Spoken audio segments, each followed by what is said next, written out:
성문에서 단판을 짓는 자라는 제목으로 말씀을 나누겠습니다. 제가 구약 성경에 소개된 부흥의 원리를 좀 나누고 있습니다. 특별히 이제 느헤미야서 이후에 시편으로 넘어온 이유는 느헤미야서가 그 구약의 연대기 순으로 봤을 때 이제 거의 끝자락이라고 말씀드렸죠. 그 다음에는 말라기 성경밖에 없다고 했는데, 그다음 이제 시가서, 아주 그냥 시간을 넘나드는 이 시가서 말씀으로 넘어와서 이제 구약의 부흥 스토리의 거의 마지막에 다다르고 있습니다.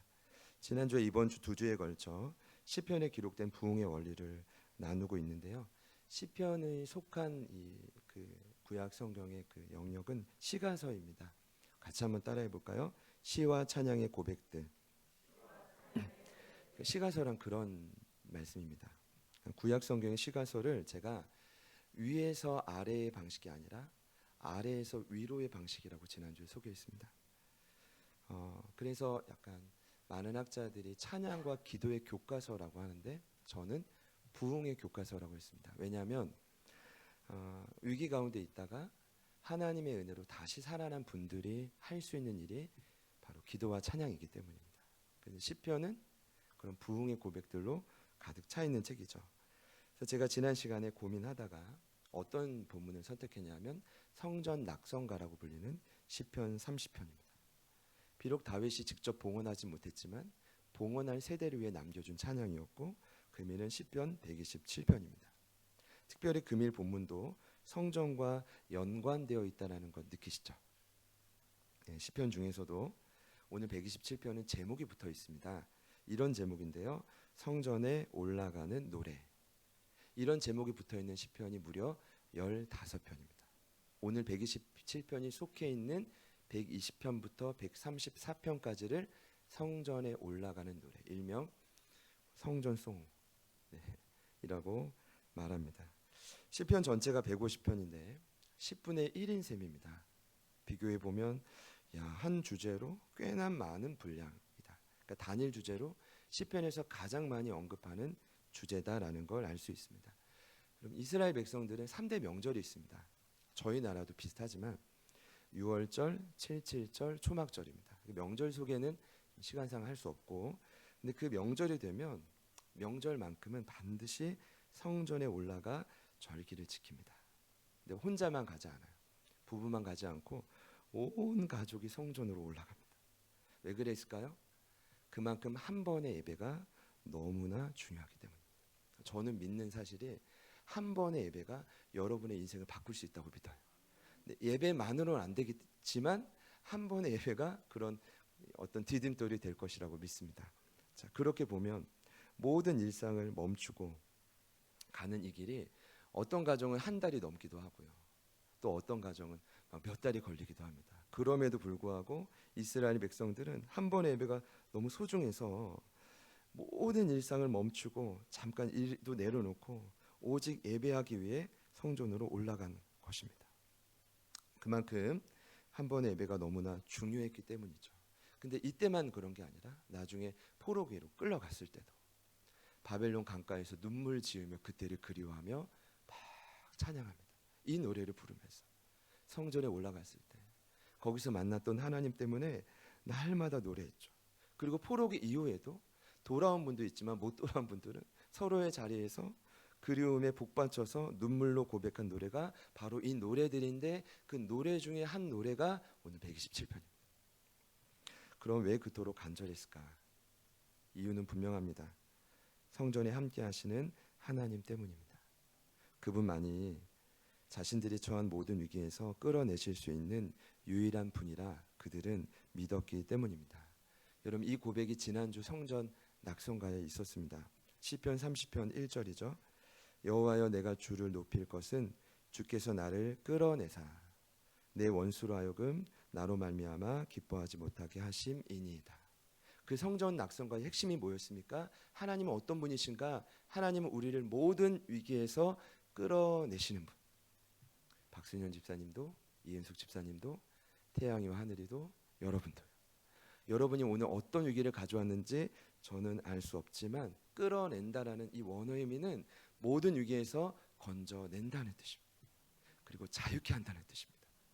그 은혜가 오늘 예배하는 여러분에게 경험되시기를 축복합니다.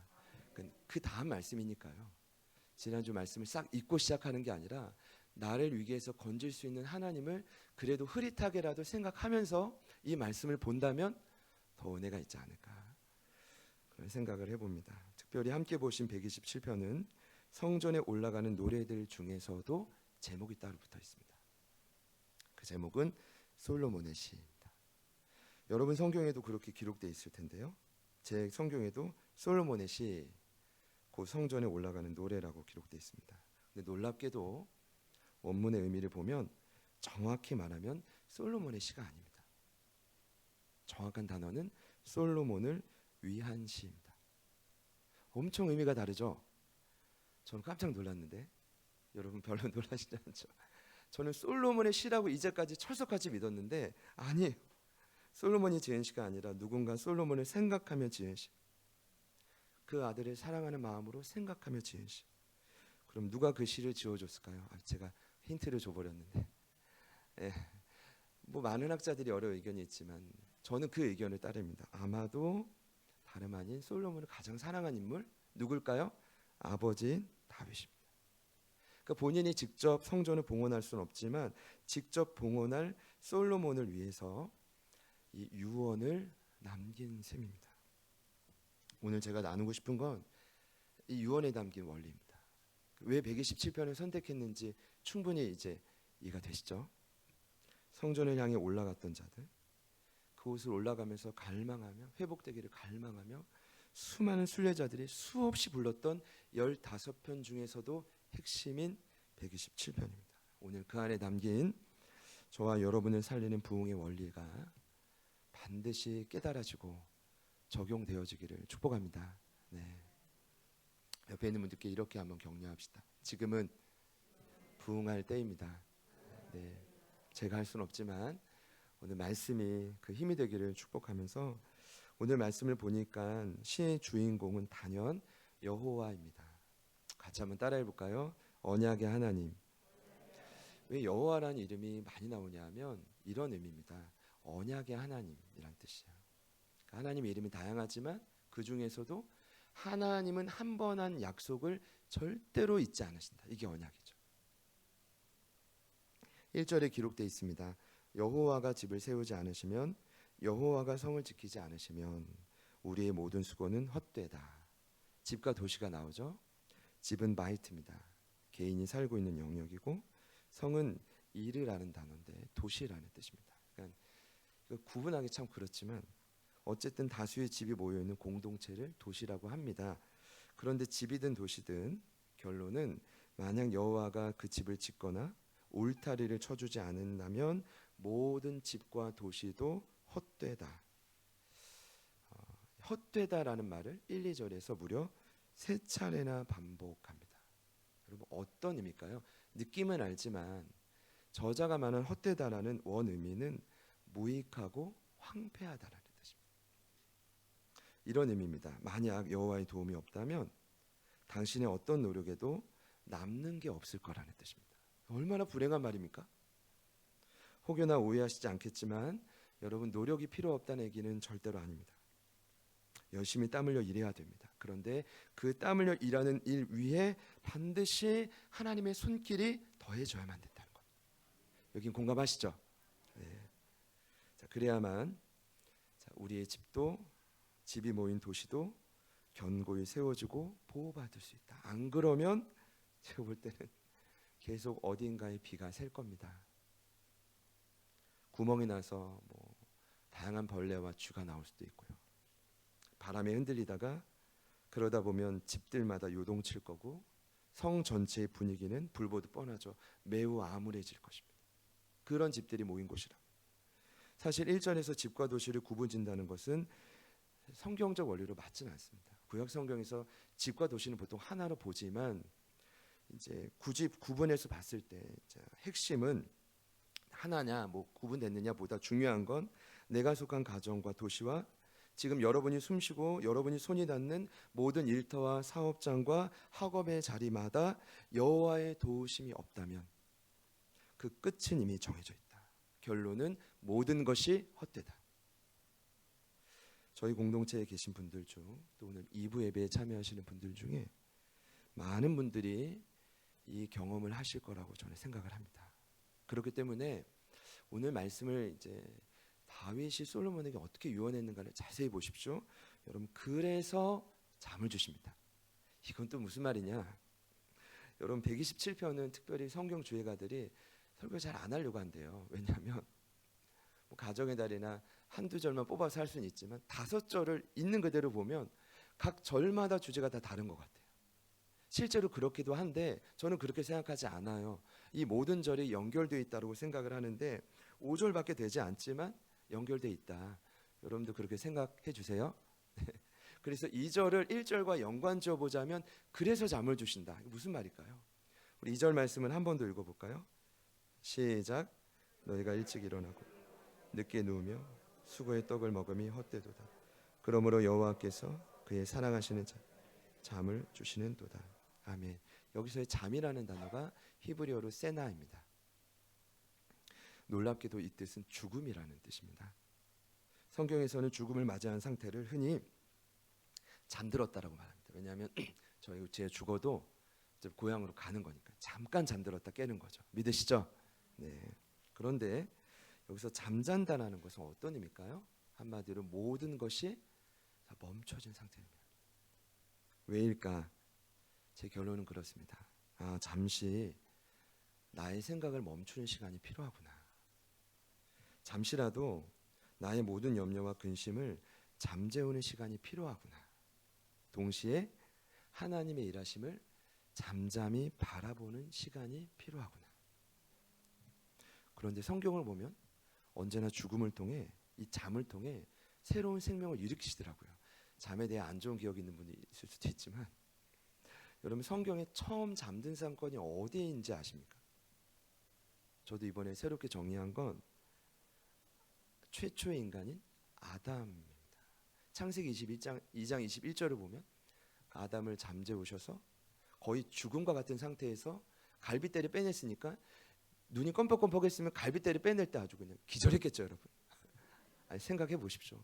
아내를 만들어야 되는데 그래서 이제 죽음과 같은 상태를 만들고 갈빗대 빼내서 사람을 만들었습니다. 제게 주신 감동은 그래요.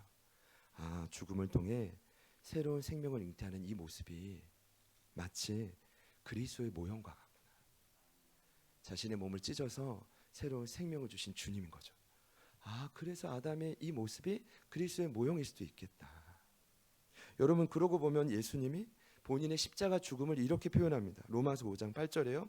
우리가 아직 죄인 되었을 때 그리스도께서 우리를 위하여 죽으심으로 하나님께서 우리에 대한 자기의 사랑을 확증하셨다. 그것이 주님의 사역인데 결국 그 죽음을 통해 생명을 주신 거 아닙니까?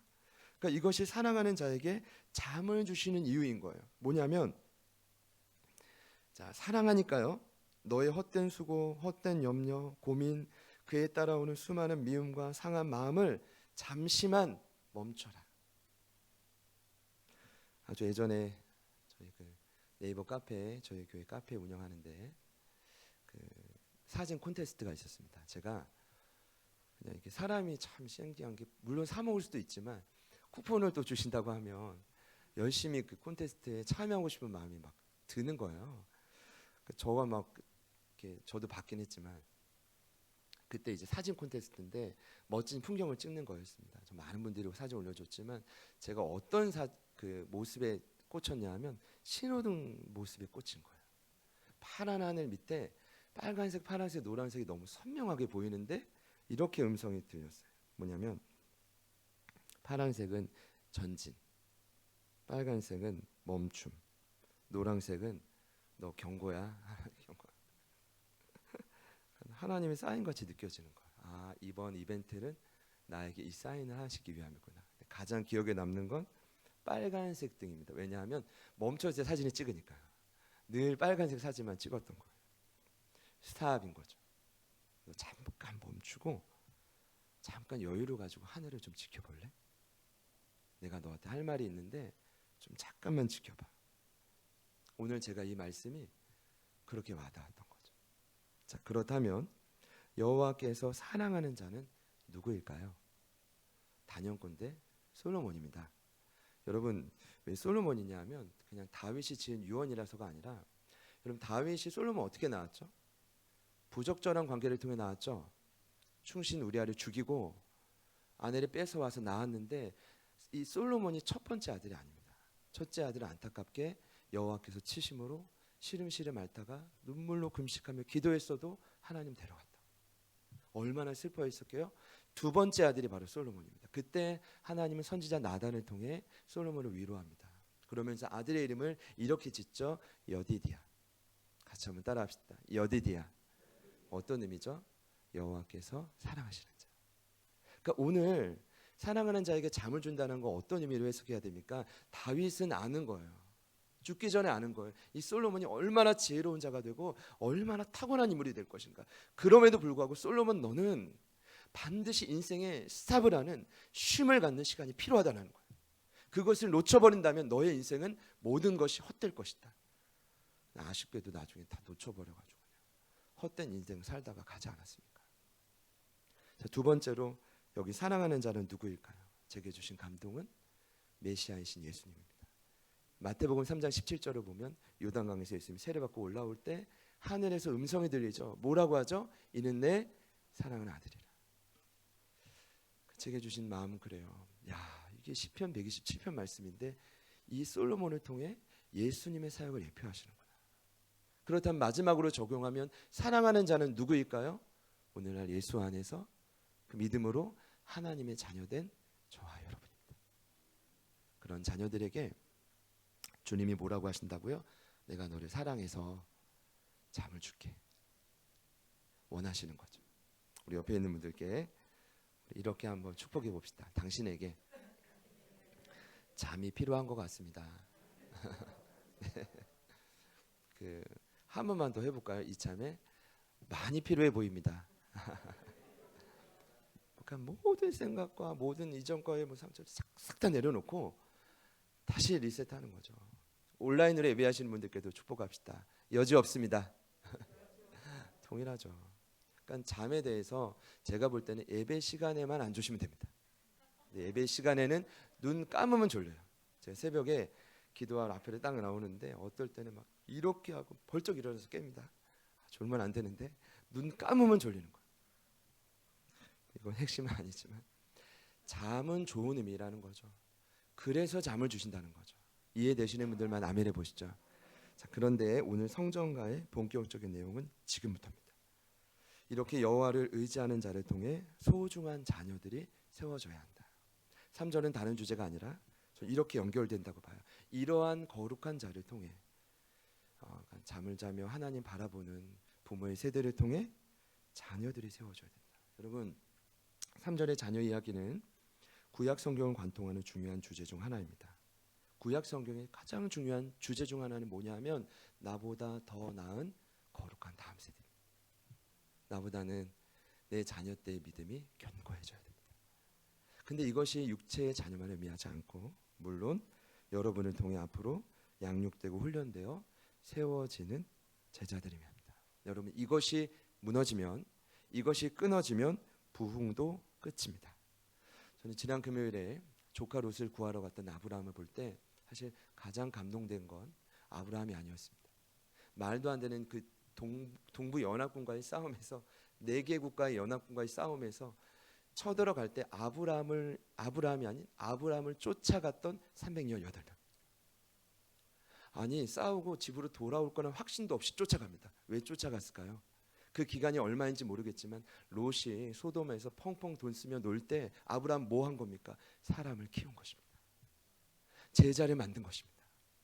나 혼자 살기 위해서 애쓴 것이 아니라 나를 통해 사람이 세워져야 되는 거 알고 318명이 가자 했더니 눈빛만 보고 그냥 다른 거 묻지 않고 내가 함께 죽겠습니다 이러고 가지 않았을까요? 물론 살았지만 그들은 여호와의 기업입니다. 그들이 바로 여호와의 상급입니다. 이전 버전인 개역 한글엔 깜짝 놀랄 만한 일이 있었다라고 합니다. 여기 자식을 개역 개정에는 여호와의 기업이라고 번역돼 있죠. 이전 버전에는 여호와의 주신 기업이라고 돼 있답니다. 저도 이번에 새롭게 안 사실은 그런 의미가 확 달라요. 뭐냐면 영혼의 열매든 자식이든 그렇게 버리면 이전 버전은 자식의 주인이 부모예요. 그렇죠? 여호와가 주신 기업. 근데 여호와의 기업이면 자식의 주인이 하나님이라는 뜻입니다. 저에게는 이게 이번에 너무 깊게 와닿거든요. 왜냐하면 내 육체의 자녀도 어찌할 수 없구나. 그리고 지금 훈련이라는 이름으로 함께 가지만 사랑하고 존경하는 여러분들도 제 힘으로 어찌할 수 없구나. 하나님의 것입니다. 여러분은 하나님의 것입니다. 여러분의 자녀도 하나님의 것이죠. 여기에 깊은 탄식과 여러분 기대가 같이 어우러져 있다는 것, 여러분 가정에서 자녀 양육하시면서 느끼실 겁니다. 하나님의 것입니다. 네. 중요한 건 번역도 중요하지만 제가 궁금한 건 왜 그 자녀들을 화살통에 화살이라고 했을까? 이전에 그냥 넘어갔는데 이게 너무 궁금한 거예요. 자료를 찾아보니까 이런 의미가 있대요. 과거에 우리나라 전역에서 아들을 출산하면 금줄에 고추를 거는 풍습이 있었습니다. 딸이어도 색깔만 달리하고 고추를 거는 풍습이 있었죠. 있었어요. 이처럼 유대인들은 자녀를 낳을 때 집 밖에 활과 화살을 걸어놓는 전통이 있었답니다. 이해되시죠? 왜 그렇게 말을 했는지. 자, 중요한 건 그래서 젊은 자의 자식의 장사의 수중에 화살 이렇게 비유는 했지만 중요한 건 이 전통보다는 오늘 이 말을 하고 있는 궁극적인 목적이에요. 왜 이 솔로몬을 향한 이 유언에 이 성전에 올라갈 때마다 불렀던 이 노래에 이 말을 했을까? 이것이 오늘 유언의 핵심이고 이 노래의 핵심이고 그 핵심은 다름 아닌 앞으로 이 땅의 교회로 살아갈 저와 여러분의 사명이고 그리고 그들이 수천 년 전에 성전에 오를 때마다 다짐했던 그리고 돌아가면서 다짐했던 주제이기도 합니다. 너무 중요하지 않습니까? 그 주제는 다름 아닌 성문에서 원수와 담판을 하는 것입니다. 우리 5절 말씀을 마지막으로 다 같이 읽겠습니다. 시작.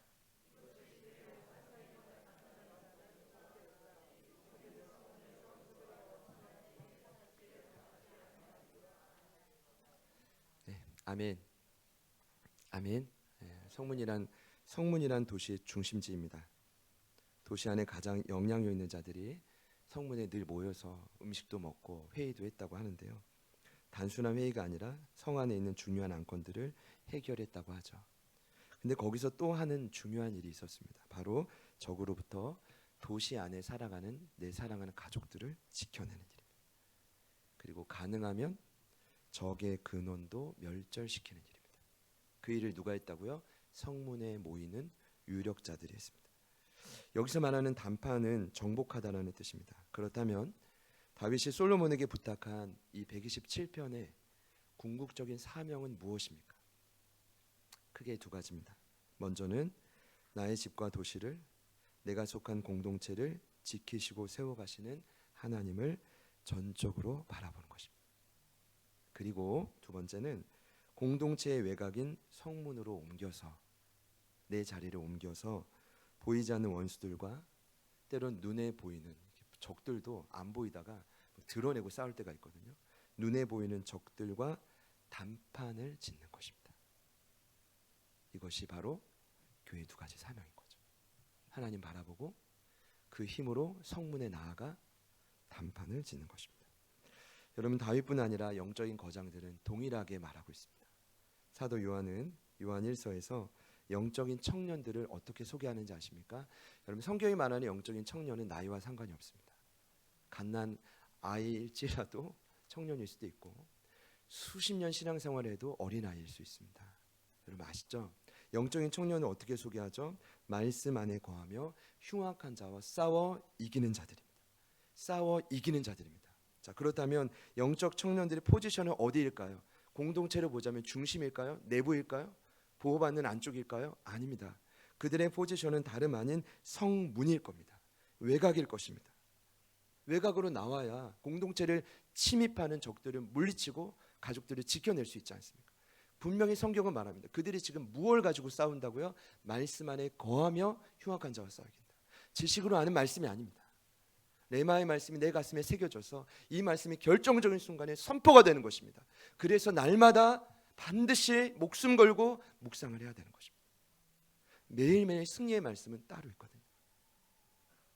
제가 너무 놀라운 사실은 여기 지금 단판할 때, 단판이라는 히브리어가 정복이라는 뜻도 있지만 히브리어로 보니까 다바르예요. 그 말씀이라는 뜻입니다. 그러니까 다바르라는 뜻이 정복도 되고 말씀도 되고. 그럼 어떤 뜻입니까? 그 여호와의 기업인 자녀들이, 훈련된 자녀들이 성문에서 무엇을 가지고 싸우라는 거죠? 말씀으로. 사도 바울이 말했듯이 유일한 공격용 무기는 말씀이잖아요. 성령의 검이지 않습니까? 저희가 이번 주에 나눈 아브라함의 사명도 동일합니다. 앞으로 저희가 묵상하게 될 텐데 창세기 22장 17절을 묵상할 때가 올 것입니다. 제가 읽을게요. 하나님이 아브라함에게 궁극적으로 하신 명령인데요. 이런 말씀입니다. 내가 내게 큰 복을 주고 내 씨가 크게 번성하여 하늘의 별과 같고 바닷가의 모래와 같게 하리니 내 씨가 그 대적의 성문을 차지하리라. 이것이 믿음의 조상으로 부른 아브라함의 마지막 사명입니다. 내 씨가 그 대적의 성문을 차지하리라. 예수가 그 사역을 하고 저희가 그 사역을 감당하는 것이죠. NIV 성경을 보면 이렇게 번역되어 있습니다. 내 씨가 원수의 도시를 차지할 것이다. 제가 2달 전에 이 말씀을 받았어요. 저 받았다라는 표현 잘 안 하잖아요. 근데 너무 확실히 또 존경하는 사역자를 통해서 이 말씀을 들을 때 공동체를 향한 말씀이라는 확신이 들면서 어떤 이제 감동을 좀 주셨냐면 내년 표구나. 같이 한번 따라합시다. 대적의 성문을 취하라. 어떤 중보기도자가 한 말이 아니라 하나님이 복의 근원인 아브라함이 부탁하신 명령입니다. 근데 여러분, 지칠 때 지친 영혼을 위로하는 방법이 2가지거든요. 많이 먹여주고 쉼을 주거나 아니면 정신을 바짝 차리게 하거나. 저에게는 그때는 후자였어요. 2번째. 영환아, 너 아직 멈출 때 아니야. 이제 시작이야. 여기서 주저하면 어떡해. 원수의 도시를 빼앗아 와야 돼. 지금은 바로 그 시기야. 검단이라는 이 도시 안에서 대한민국과 열방 안에서 빼앗긴 영역이 되찾아오는 것. 이것이 바로 저와 여러분이 감당해야 될 사명인 거죠. 믿음 안에 아브라함의 후손이 되었으니까요. 그리고 이 복을 반드시 우리에게도 허락하셨단 말입니다. 오늘 말씀의 적용입니다. 제가 결론을 내리면서 말씀을 자세히 보니까 일단은 성문에 가서 원수와 담판을 하면 수치를 당하지 않습니다. 이 말이 뭘까요? 오늘 말씀을 들으시고 내가 그래도 가족을 위해서 다시 기도해야 되겠다. 말씀을 묵상하면서 교회를 위해서 한번 싸워봐야겠다. 결단하는 분에게는 승리가 보일 것입니다. 반드시 나가면 승리합니다. 그런데 사실 오늘의 결단은 적용은 조금 좀 달라요.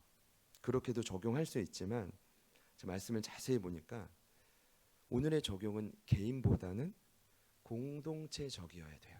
이게 무슨 말이냐면 물론 여러분 개개인의 결단도 중요하지만 5절 말씀을 자세히 보세요. 자세히 보니까 이렇게 표현합니다. 이것이 그의 화살통에 가득한 자가 복이 있대요. 그러니까 부족한 자는 언젠간 모자르다는 거예요. 제가 이거를 깊이 좀 묵상해 봤는데 가득하다라는 건 충만하다는 거예요.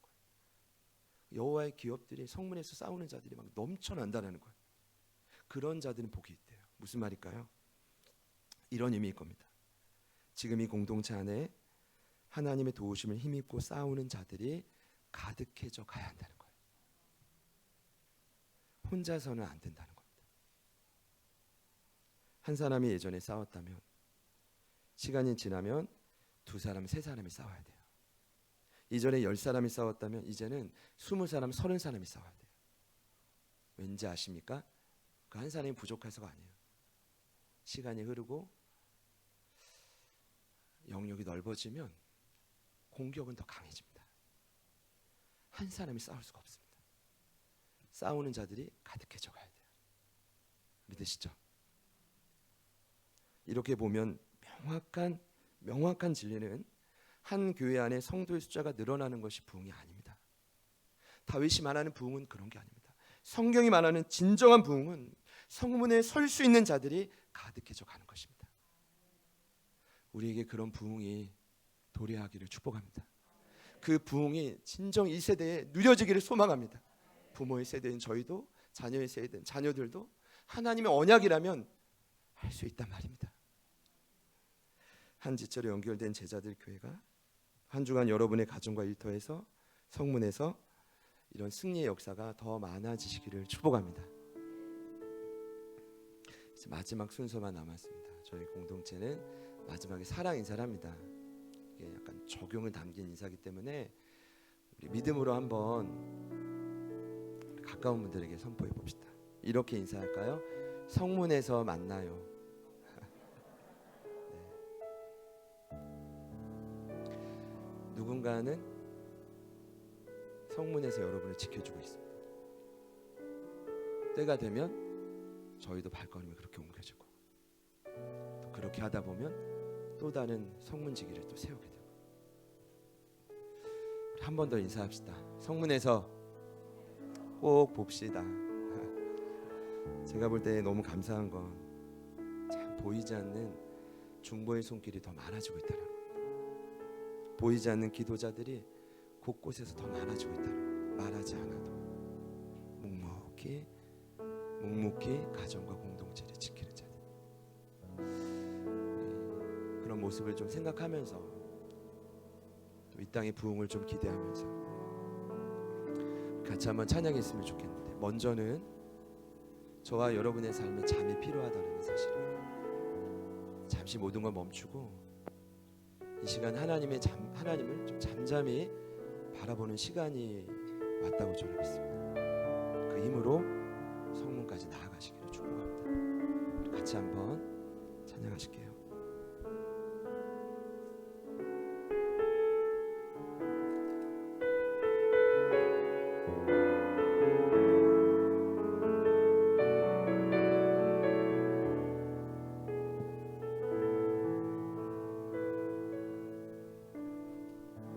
나의 영혼이 잠잠히 하나님만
주만이 오직 주만이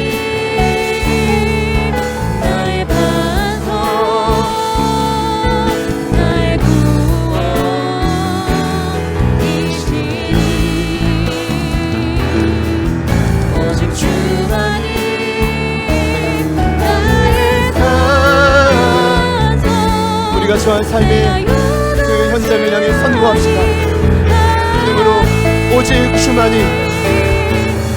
오직 주만이 나의 반석 나의 구원이시니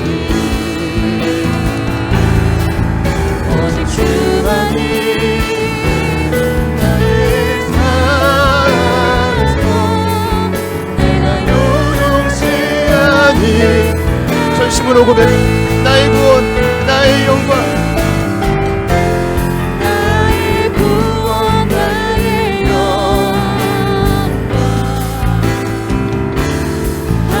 하나님께 있으니 내게 반석과 비단처럼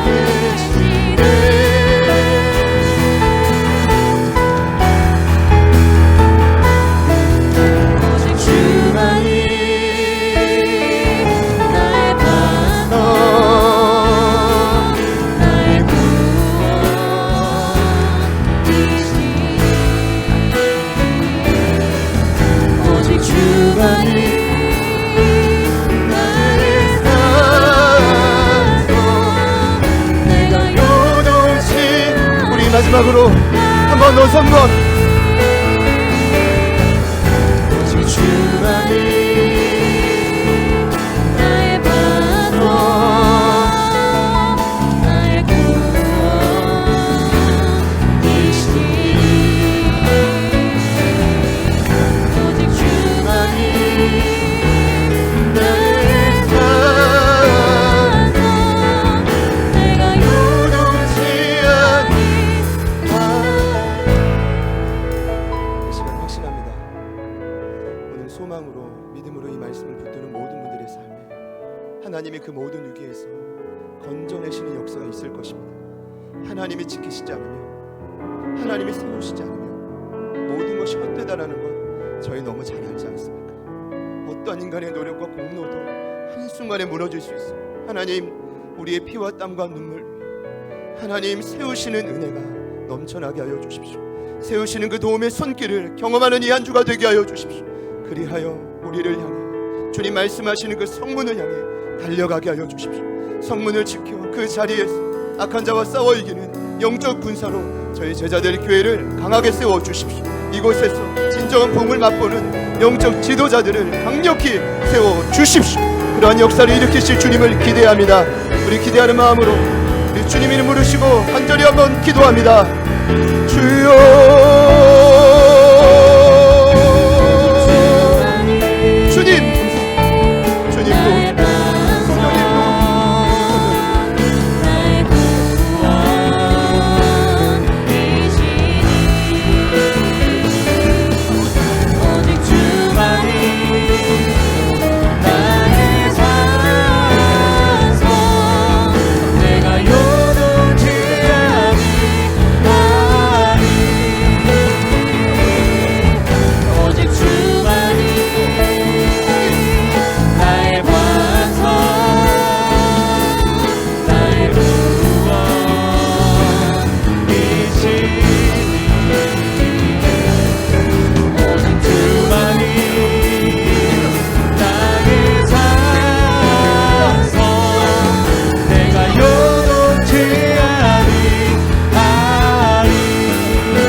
나의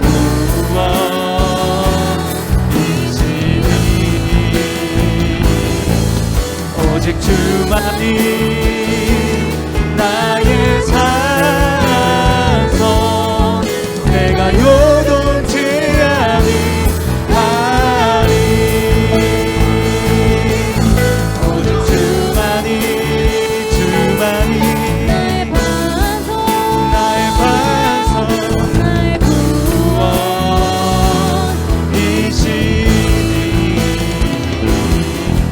오직 주만이 나의 산성 내가 요동치 아니하니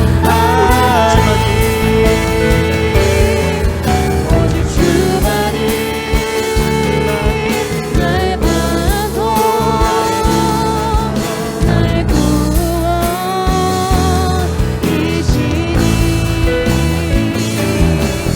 오직 주만이 나의 산성 내가 요동치 아니하리.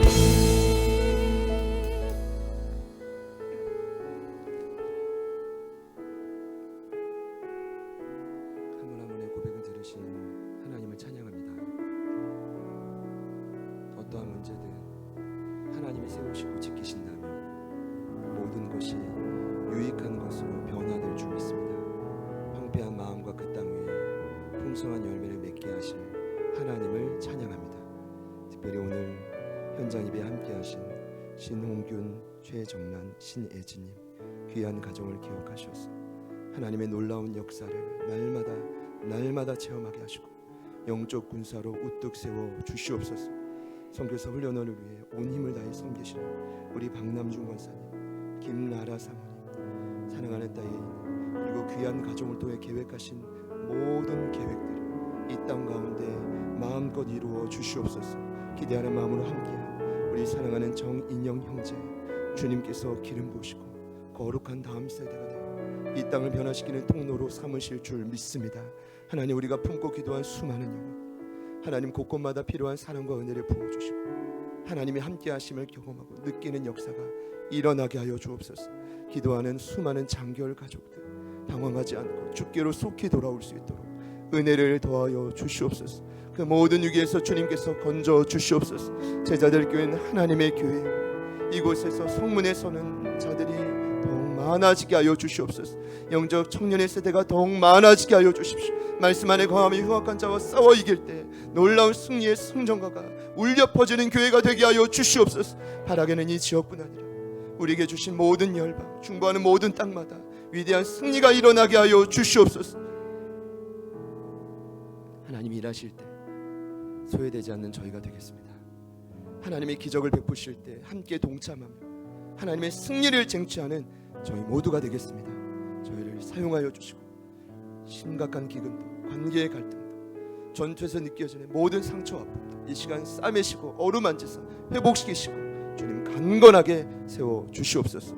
이 모든 일을 이루신 주님을 찬양합니다. 이제는 우리 구주 예수 그리스도의 은혜와 하나님 아버지의 변함없는 신실하신 사랑하심과 성령님의 내주 충만 교통 위로하심의 역사가 성문에서 단판을 짓는 자가 되겠습니다. 잠잠히 하나님을 바라보며 그 능력을 힘입고 용기를 내겠습니다. 다시금 결단하며 주님께 가까이 나아가는 오늘 2부 예배에 참여하신 현장과 온라인의 우리 모든 예배자들 머리 위에 저희들을 통해 다시 살아나게 될 수많은 영혼들 삶의 터전 위에 지금부터 영원토록 함께 하시기를 간절히 축원하옵나이다. 아멘.